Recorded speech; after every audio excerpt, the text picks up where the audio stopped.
Je suis Pierre-Louis Germain, journaliste au Revenu, spécialisé sur la santé, les biotech, les medtech. À mes côtés, Michele Garoufi, donc, qui est Bonjour. le Bonjour. président directeur général de Nicox.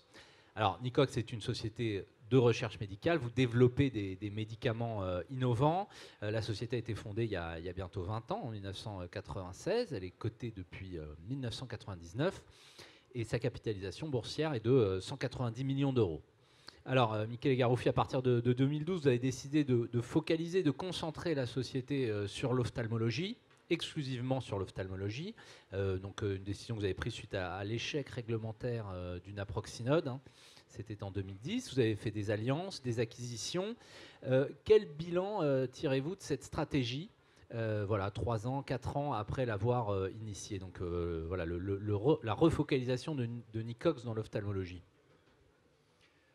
Je crois que le bilan doit être considéré positif, très positif, parce qu'aujourd'hui, on a 2 produits qui sont sur le chemin d'être approuvés par l'FDA, on espère l'année prochaine. Une avec notre partenaire Bausch Lomb, un nouveau traitement pour la hypertension oculaire qui a été inventé chez le laboratoire de Nicox, et un autre produit pour le traitement des symptômes de l'allergie, de la conjonctivite allergique. Et en plus, on a monté un réseau européen dans les 5 pays principaux. On est sur les trends de 10 millions d'euros de ventes cette année, en croissance, respect 6 millions de l'année passée qui était la première année. En plus, on a un portefeuille de produits très innovants, très intéressant et à tous les niveaux de développement, de phase 2 jusqu'à la préclinique. Donc, le bilan est positif, même si la bourse n'a pas encore reconnu notre développement. Alors, ces 2 rendez-vous que vous venez de citer, donc le premier donc, concerne votre produit latanoprostène Bunod, donc qui a été licencié à Bausch Lomb, puis qui est devenu Valeant. Et donc le second qui s'appelle encore AC170 dans la conjonctivite allergique. Les dates exactes de ces produits, il y a des revues réglementaires, ils ont réussi les phases 3. Ça veut dire qu'ils pourraient être commercialisés quand? Ils pourraient être lancés sur le marché quand? Justement, la phase 3 a été complétée il y a plus d'une année pour les 2 produits. Donc, le latanoprostène Bunod a été déposé par Bausch Lomb en juillet de l'année passée. Donc, ils ont une date estimée de potentielle approbation par l'FDA le 21 juillet 2016. Et pour la C170, pour lesquels on n'a pas encore le nom commercial, on pense de déposer la demande AMM toujours chez l'FDA aux États-Unis avant la fin de mars de l'année prochaine. On va demander l'approbation accélérée du produit grâce à certaines données qu'on a dans les dossiers qui pourraient nous permettre en évaluation accélérée, qui habituellement, si est accepté par l'FDA, il est complété en 8 mois. Donc, ça fait aussi novembre 2016. Donc, si tout va bien, avant la fin de l'année prochaine, on devrait potentiellement avoir 2 produits approuvés par l'FDA américaine. Tout ça en 2016. Alors, pour latanoprostène, vous avez un partenaire commercial, on l'a dit. Est-ce que vous allez en chercher un pour AC170? Est-ce que les recherches sont en cours? Oui, pour le moment, la stratégie aux États-Unis pour la C170, c'est de chercher un partenaire. On a beaucoup de contacts, beaucoup de discussions. On n'est pas pressé à trouver. On est encore à une année de la date de l'enregistrement du lancement, mais certainement, on a beaucoup de discussions pour un partenaire américain. Alors, ces 2 produits sont des produits qui se destinent à un grand marché, qui pourraient potentiellement engendrer un chiffre d'affaires important. Pour Nicox, ce seront des redevances, puisqu'il y aura des partenaires. Qu'allez-vous faire de cet argent, ces redevances, ces paiements d'étapes? Dans quoi allez-vous les réinvestir? Oui, il y aura un mix, justement, paiement d'étapes, à l'approbation et après, selon les ventes et la croissance des ventes. Il y aura des royalties pour les 2 produits. Clairement, pour les produits de Bausch Lomb sont déjà déterminés, bien déterminés. Pour AC170, ils seront fixés au moment de la signature de l'accord.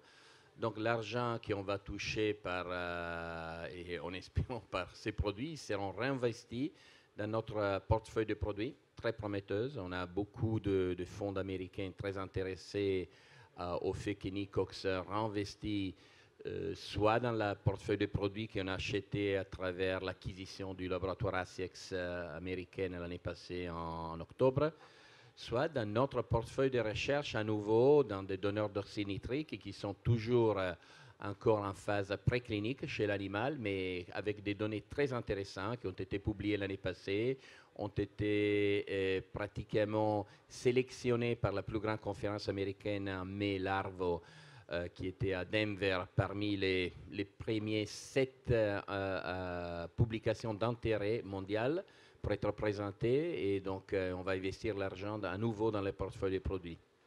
Donc, de l'innovation et du développement. Donc, ce que vous nous dites, c'est que l'innovation-développement, ça reste le cœur de la mission de Nicox, le cœur de ce qui va prendre, ce qui va capter vos investissements. Oui, oui, sûrement, on a un portefeuille intéressant, comme j'ai dit. On n'oublie pas qu'on a une structure commerciale qui grandit, mais la structure commerciale pourrait être aussi grandie et continuer à proliférer, à augmenter à travers des accords de partnership, des alliances. Donc, le cœur va rester les projets de développement de la société. Alors, vous avez réalisé des alliances dans la distribution. Vous avez même, au cours de ces 4 dernières années, mis vraiment sur pied une activité commerciale en ophtalmologie en Europe. Quelle synergie il y a entre cette activité commerciale et la société de recherche pharmaceutique que vous voulez continuer à être? Dans l'immédiat, dans les prochaines 2-3 ans, il n'y a pas une vraie synergie parce que le latanoprosten Bunod a été licencié à niveau mondial, mais avant de décider d'entrer en ophtalmologie à Bausch + Lomb. Le produit AC170 reste avec une cible, c'est une visée américaine exclusivement pour la taille du marché, pour le type de produit. Les produits futurs, au contraire, ils pourraient avoir une synergie avec notre structure commerciale. Donc, Donc sûrement ce serait un point d'intérêt. Ça voudrait dire dans le futur des accords de co-commercialisation où vous retiendrez des droits, par exemple en Europe. Ouais.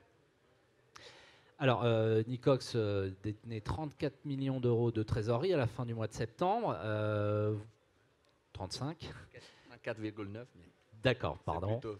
Vous visez, vous me disiez, environ 25 millions de consommation de trésorerie en 2015. Alors, comment ça va évoluer en 2016? Est-ce que vous avez déjà une idée de votre autonomie financière? Il y a des paiements qui vont venir gonfler peut-être votre trésorerie?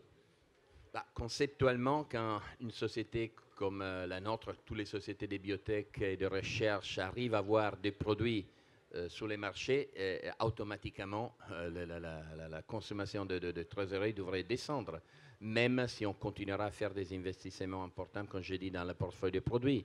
Donc, sûrement, j'espère que 2015 a été le pic de la consommation de trésorerie et qu'avec l'enregistrement du latanoprosten Bunod de Bausch + Lomb, le lancement et de 170, avec les paiements d'étapes, etc., la consommation de trésorerie commencera à diminuer plus en plus. Donc, Nicox n'a pas besoin de refinancement. Qu'est-ce qui pourrait quand même vous inciter à... Est-ce que vous pourriez lever des capitaux? Est-ce qu'il y a quelque chose qui pourrait vous inciter à le faire, puisqu'il n'y a pas de besoin? Oui, par définition, les sociétés de biotech, ils disent toujours que c'est jamais exclu jusqu'à quand la société est vraiment profitable dans les black figures de ne pas faire recours au marché. Ça, c'est clair. C'est toutes les sociétés, c'est pas seulement Nicox.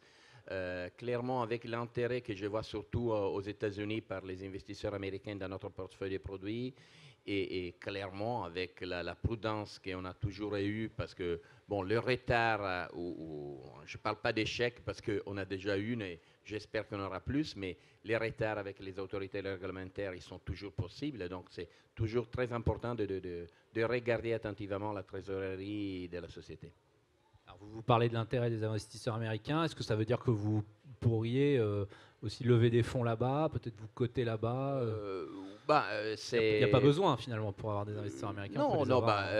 Coter et lever les fonds sont des choses différentes. Clairement, la cotation au Nasdaq, c'est quelque chose que j'avais évoqué à l'époque, avant d'être à l'époque d'une Aproxinode.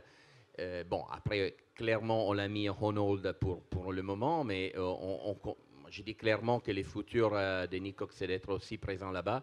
On n'a pas diffusé un calendrier, mais c'est sûr que c'est quelque chose, c'est un programme qu'on a bien en tête.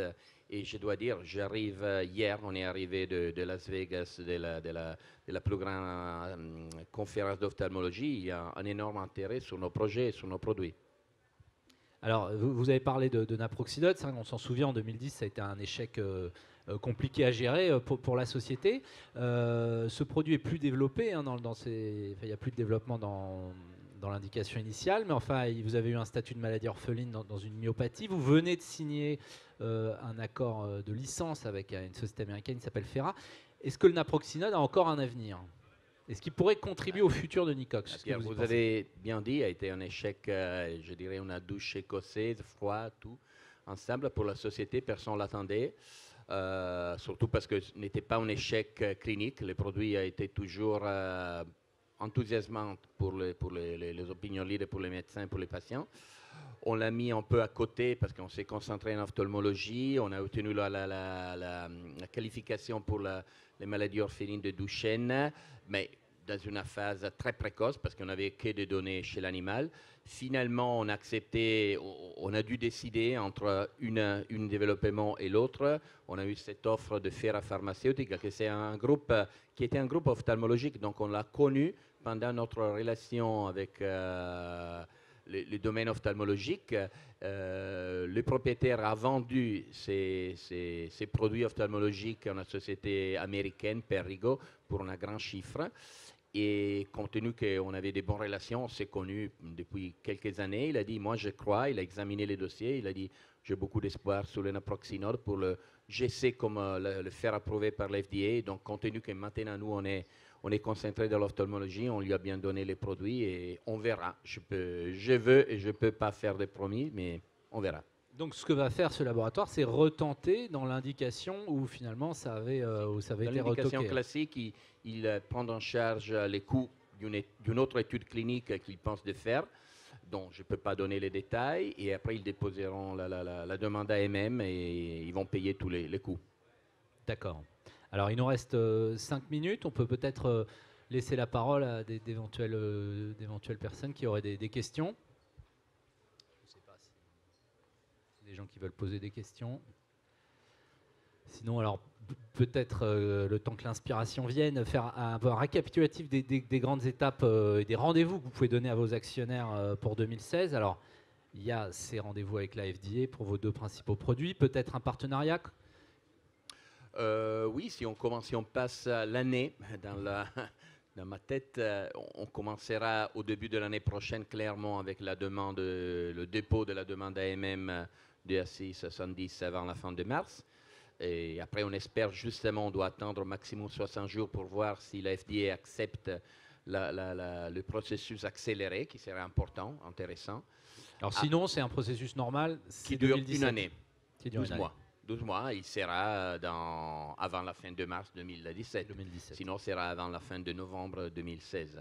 Sauf des retards qui peuvent toujours prendre l'FDA. Après, il y aura la grande attente clairement pour le juillet 2016, donc pour la date éventuellement de l'approbation.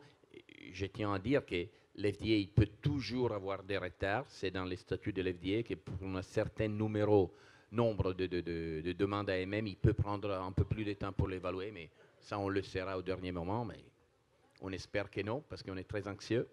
Et après, il y aura l'approbation des AC70 et le lancement du latanoprostène Bunod, qui est une étape très importante pour toute la société, pour les investisseurs, et je dois dire pour moi-même que je suis le cofondateur de la société. Donc je me rappelle très bien la réunion en 2004, quand on a inventé le latanoprostène Bunod, et on a commencé à le développer. Il y a plus de 10 ans.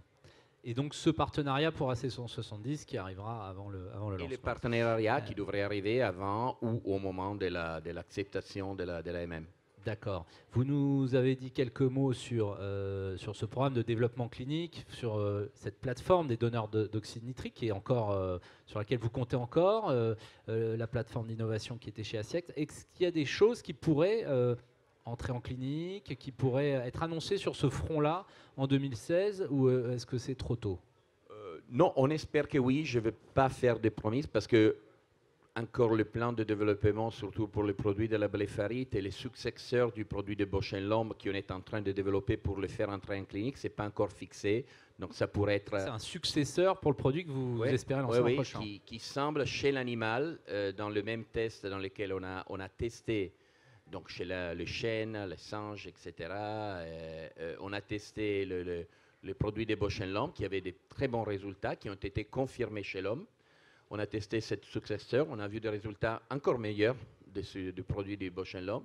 Donc, tous les experts, ils nous ont dit, bon, il faut que vous le testez chez l'homme parce que si c'est confirmé, ça peut être encore mieux. C'est clair qu'il y aura un décalage au moins de 6 ans probablement, mais c'est Donc toujours vous allez intéressant de lancer un développer. produit innovant dans le glaucome et vous allez développer son successeur pour dans 6, On 5 verra, ans, dans 10 6 ans. ans, on verra, on verra. D'accord. Alors peut-être peut-être des questions. Oui, monsieur. Non, on n'a pas de micro. Ouais, ouais. Alors, on avait également ces rendez-vous. Bah, écoutez, on a fait le tour un petit peu des grandes questions qu'on pouvait avoir. Voilà, bah, écoutez, il nous reste, je crois qu'il nous reste. On y va. Bon, eh ben, écoutez, merci pour votre présence. Merci à tous. Et bonne fin de journée à tous.